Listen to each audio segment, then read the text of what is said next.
Think you know all the branches in your repo? You might be missing half of them. The most basic command is git branch. No flags needed. Run it and git prints every local branch, one per line.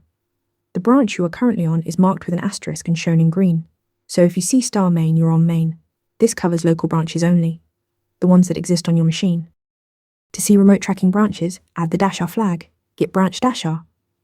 This shows branches from your remote, like origin/main or origin/feature.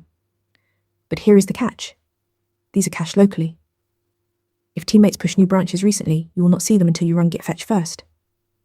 Always fetch before checking remote branches for the full picture. When it won't, use git branch -a, short for all.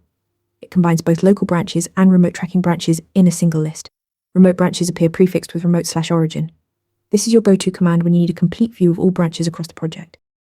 Local branches, git branch, remote, add -r, everything, -a. Try the full interview question linked below. Ready to practice for your next interview? Interview Mentor lets you answer real questions just like this one. After each answer, you get a detailed grade and personalized tips to improve. Watch your scores climb as you keep practicing.